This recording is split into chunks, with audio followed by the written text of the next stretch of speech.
Ćao ljudi, mi smo Ema i Matija, a vi putujete s Travem.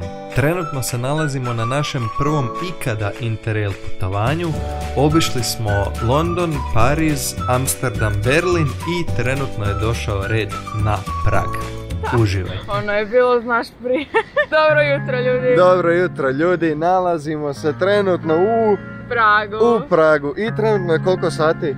Sad trenutno je 5:14. Da, kreći to tako. Eto, 5:14 ljudi moji. Od kad smo mi budni? Mi smo budni od 3:30. Ko je budan od 3:30? Matija. Zašto? Jer je bilo 65 stupnjeva u sobi, jer nisam mogla zaspati. Vruće jako. Uglavnom, nalazimo se na Karlovom mostu, jednom od najvećih znamenitosti ovdje u Pragu. Kao što možete vidjeti sa moje jedne strane, sa moje druge strane. Hop, vidi, pazi šta se tamo nalazi se izlazak sunca. Da ljudi, došli smo ovako rano ujutro jer smo čuli da je ovdje izlazak sunca prelijep. I evo, kao što ga možete vidjeti u daljini, taman nije još sunce ni izašlo kako spada, budem još posnimio dok bude izlazilo, ali da, eto tu definitivno dođete na jedan izlazak sunca. Inače su u mjestima zalasci sunca prelijepi i jesu. Ovdje znači na ovu stranu gdje je dvorac ćete imati zalazak sunca. Definitivno savršeni, ali ako se potrudiš dovoljno rano i probudiš se lijepo, ustaneš se, obučeš se, onda stvarno mogu biti izlasti lijepi. To kažem ja koja volim spavati do 90. Eto, čuli ste, a ja isto volim spavati. Do 13. A tu dole ispod dvorca odmah nalazi se jedan gospodin koji peca, ne znam jel se probudio sad. Ne znam jel se probudio sad ili tu već neko vrijeme. My darling je mene sad slikala ovdje. Evo, tramvaj nam prolaze. Objavio sam, ili ću objaviti video kako kupiti kartu za javni prijevoz, da, tu gore u desnom kutu. A uglavnom ovdje na ovoj strani mosta nam se nalazi gotička kula iz 14. stoljeća sa panoramskim pogledom. Ovo je, ja bih rekao, istočni dio mosta. Također tamo vidimo još jedan clock tower. I sama arhitektura u Pragu, evo tamo možemo vidjeti i ukrajinsku potporu. Sama arhitektura u Pragu je stvarno nešto prelijepo i grad mi se dojmio od početka. Ema nije htjela. Ema, se ti sjećaš kad si ti rekla da ne želiš ići u Prag? Ona sad pravi da neće ništa, da. Ali definitivno se isplati doći vidjeti Prag i istražiti ga, jer je prelijep grad, a pristupačan je, nije tako skup ko zapadne države koje smo posjetili malo prije, reci. Patkice. Eno vam dole patkice. Kupaju se. Naravno, ako dođete u neko drugo vrijeme po danu ili osobito predvečer, vidjet ćete da je sve puno, da nema mjesta za proći na mostu, a vidite kak je sad predobro jer nema uopće toliko ljudi. Ovo malo ljudi što je došlo ili na izlazak sunca ili što je došlo iz izlaska, eto oni su tu, ostalih nema još. Ja bih htjela uzeti sekundicu i iskomentirati koliko ljudi, znači sad je nekih 5:30 ujutro ako se ne varam, moram skomentirati koliko ljudi ima profesionalne kamere. Znači wow. Ali to stvarno ljudi moji treba nositi, pogotovo na ovom suncu sad. To sigurno ima prek 10 kila ovo što smo mi vidjeli. Jest, došli ljudi slikat izlazak sunca. Ili mene možda. Da. Možete misliti. Oh my god. To će ići u video, da znaš. Evo, ispred nas imamo prazne ulice, nigdje nikog, crkva gore. I evo, komšije imaju ambasadu tu. Tako da pozdrav sve koji nas gledaju iz Srbije. A i u Parizu isto kad smo bili, gdje smo se slikali u stvari, gdje se vidi Eiffelov toranj i to isto su i tamo imali ambasadu, tako da eto, komšije imaju, Isuse Bože, komšije imaju ambasade na stvarno lijepim mjestima po svijetu. Penjemo se sad do Praškog dvorca, malo je strmi uspon, jel da? 198, 199, 200, 201, 202, 203, 204, 205, 206, 207, 208. 208 stepenica. Baš sam brojio od ozdola, ali zato je pogled top. Pogled je stvarno top. Stvarno vrhunski. Može se vidjeti praktički A dobro, ne čita, ali pola Praga. Jel tako, Lav? Kako ste izdržali ovaj uspon? Bilo je naporno, ali sam uspjela. Like. Ok, je tu dole stvarno Starbucks. To bi bilo zanimljivo za sjest, popit kavu. A gore možete vidjeti nešto... Da, kažem, jer nismo već 64 puta bili u Starbucksu, šta da vam kažemo, volimo Starbucks, ali ne bih trošili toliko na njega da ga imamo u Hrvatskoj 100%. Uglavnom, počeo sam govoriti one gore što izgleda ko fake Eiffelov toranj, tamo gore vam je lijepo za otići, vidi koc s kojeg se vidi čitav Prag, znači sve 360 imate pogled, nadamo se da ćemo uspjeti otići tamo gore. Evo nas na ulazu u Praški dvorac, to jest Castle area, što bi se reklo, i prošli smo opet security check jer ga nismo ga sad uradili u Berlinu, 3-4 dana nismo radili, ni u Amsterdamu nismo radili ni security, uglavnom nema nikoga, pa je prefora, idemo proći još tamo dalje. I da, evo nas ispred katedrale Svetog Vida. Stvarno je visoka i lijepa, stvarno izgleda lijepo. Evo, kao što vidite, katedrala Svetog Vida, ne znam zašto je broj 8 iznad nje, ali eto, tako izgleda tu, ne znam kad se otvara, nećemo ni ulaziti ni ovako ni onako, pošto se sve ovo plaća, samo ćemo uživati i razgledavati izvana. Dakle, ovo čitavo područje kojem se sad šetamo je Praški dvorac, stari Praški dvorac, i sami Praški dvorac krasi katedrala Svetog Vida koju sam vam već pokazao malo ranije. Evo da vidite kad se otvaraju, znači šta se otvara i to. Uglavnom cijene za znači Palaču, Baziliku, Golden Lane, to vam je kao ulica, katedralu Svetog Vida, 250 kruna. Uzmimo da tečaj da je znači 1 kuna 3,3 krune otprilike, pa si eto preračunajte. Ovo je za studente, za mladež, za penzionere, obiteljska i tako dalje. Eto, možete si vidjeti tu sve. I predstavljam vam pogled na čitav Prag sa Praškog dvorca. Kao što možete vidjeti, evo, sunce je baš usijalo kak se diglo, ali eto, pogled je cakum pakum dobar. Šteta samo što je zatvoreno sve, pogotovo ti vrtovi i te neke stvari od 10, što je besplatno. Vidjet ćemo, hoćemo li se vraćati, tu zavisi ako budemo imali vremena, jer sutra već idemo dalje. I evo nas, prešli smo rijeku i došli smo do Praškog astronomskog tornja, kojeg možete, jesi baš sad morao početi bušit. Uglavnom sad je prestao bušit, pa evo da vidite slavni Praški astronomski toranj.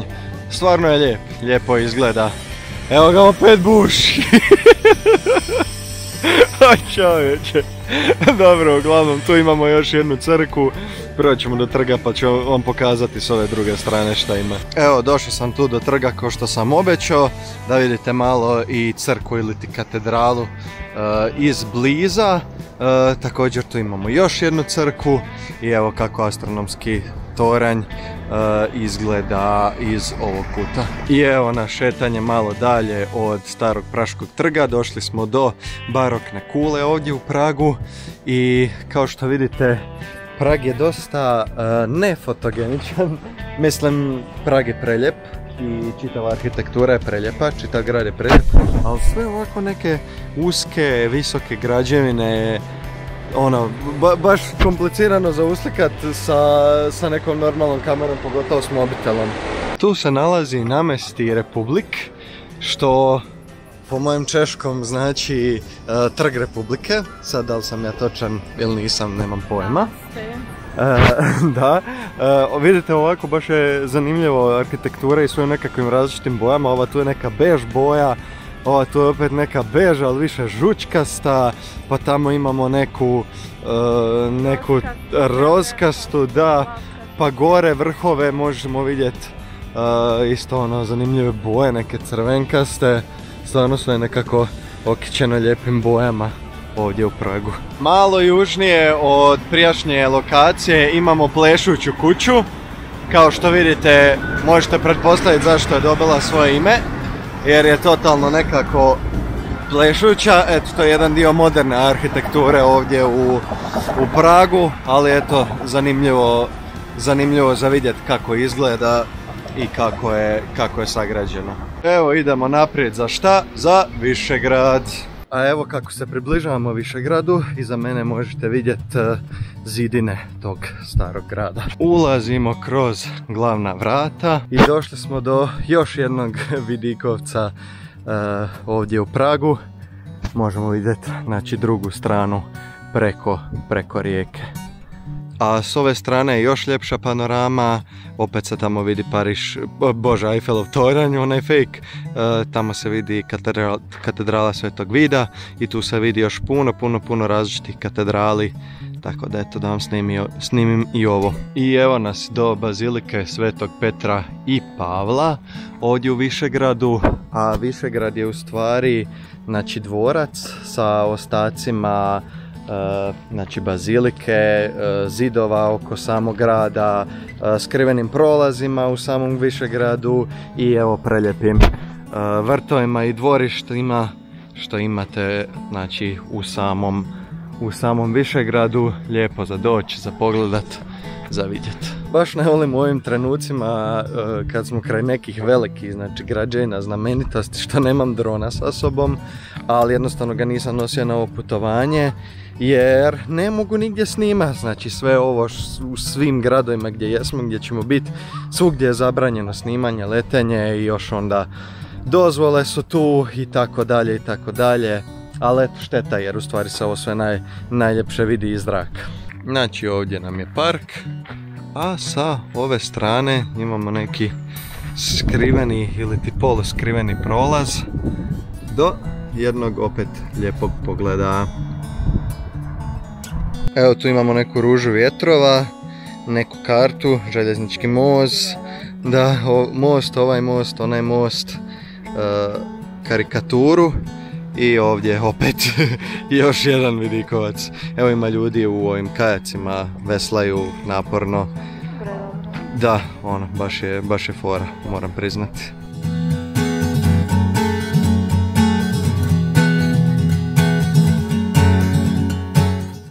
Evo ljudi, sjeli smo popit pivu, ali naravno da to nije samo to.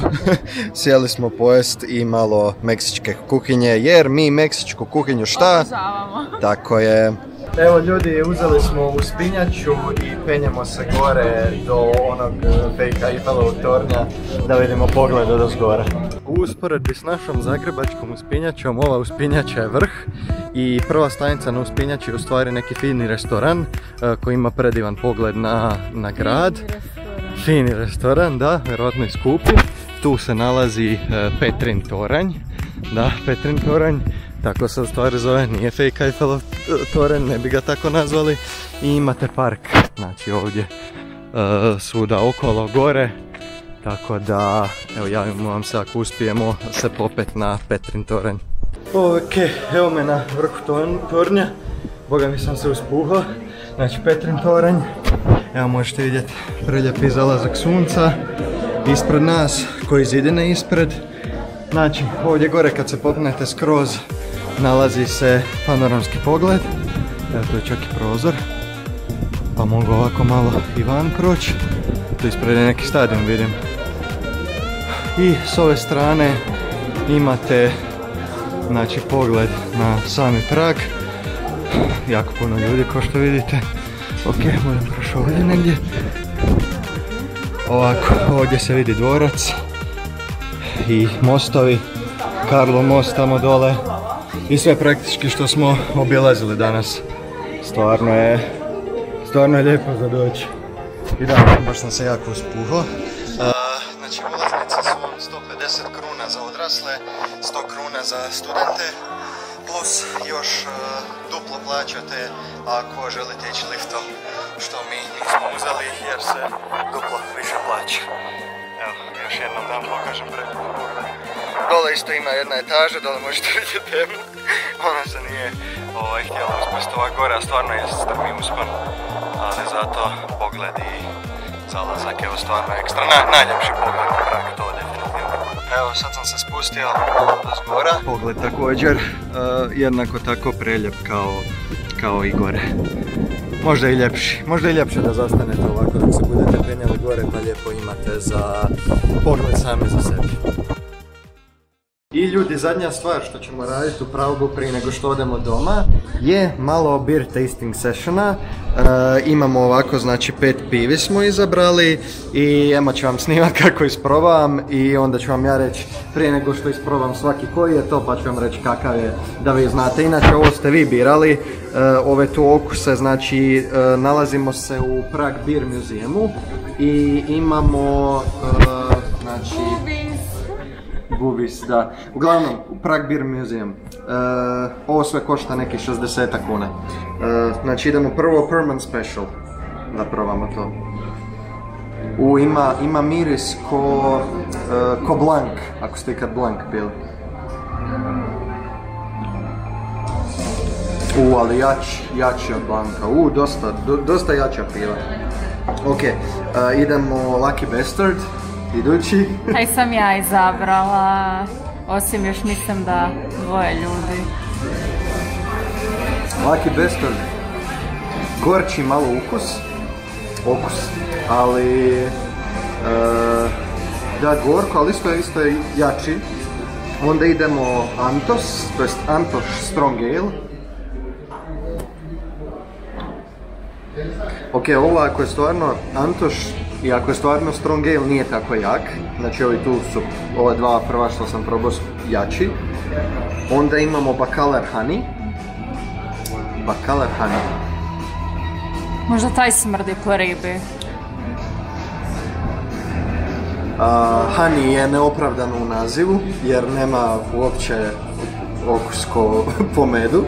I imamo Unetiku, ili kako se čita, više nisam siguran. Unetica je rekao. Unetica, eto. Unetica ima popišaki okus. A to smrdi čitavo vrijeme. Zanimljivo. Jedan je čitavo vrijeme, jedna piva je čitavo vrijeme meni smrdila. Nisam znala koja, ali pretpostavila sam da je neka jer su mi najbliže te. Tako da, eto, to vam je to. Ako hoćete, dođite ovako isprobat i to je definitivno jedno iskustvo što vam preporučam u Pragu. Ovdje su vam cijene, znači uzimaju se ovi mali i onda samo koji uzmete tako kombinirate. Ja sam tipa pila ovo tu, to nije baš pivica, ali mislim... Ali jako fino, puno bolje od nekog našeg radlera sigurno. Da, jako fino. Stvarno, evo, ja vam preporučam barem curama, evo taj. Pilsner je isto jako dobar, to sam jučer probao. Da, Pilsner je isto fin. I šta smo još imali, šta sam uzimao prvi dan? Znam u stvari, Bernard Dark. To sam uzeo i to je tamno pivo. To je čak i meni bilo fino. Inače uvijek kaže Mati da s tim tamnim pivom samo perem kosu, ali ovo je isto bilo fino. Da. Ovdje imaju ilustraciju, znači kako se pravi čitav proces izrade piva. Jako lijepo osmišljena karikatura. Evo možete vidjeti na kraju. I htio sam samo iskomentirati još jednu stvar. Ne znam jeste li znali da je u Češkoj legalna marihuana.